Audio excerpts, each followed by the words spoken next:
মাওলা আমি তো গুনাহ করেছি, তোমার দরবারের আসামি। মাওলা তুমি যদি মাফ করে দাও, আমাকে প্রশ্ন করার কেউ নাই, আমাকে জিজ্ঞেস করার কেউ নাই, আমাকে আটকানোর কেউ নেই। বান্দা যখন অনুতপ্ত মন নিয়ে বারবার বলতে থাকে, রব্বে করিমের রহমত তাকাইতে থাকে, তাকাতে তাকাইতে এক সময় রব্বে করিম বলে, বান্দারে তোর বলার ধরনটা পছন্দ হয়েছে, তোর ডাকার ধরনটা পছন্দ হয়েছে, তোর চোখের পানি পছন্দ হয়েছে, তোর বলাটা পছন্দ হয়েছে।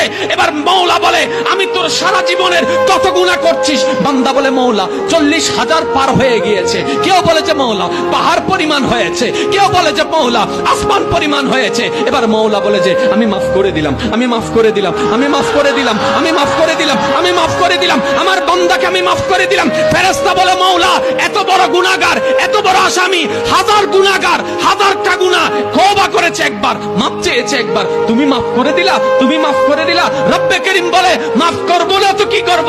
বান্দাটা কার দেখতে হবে না, বান্দাটা কার দেখতে হবে না, সে রহমানের কাছে মাফ চেয়ে যদি মাফ না পাই, তাহলে তো বিশ্বের কাছে মাথা নত হয়ে যাবে।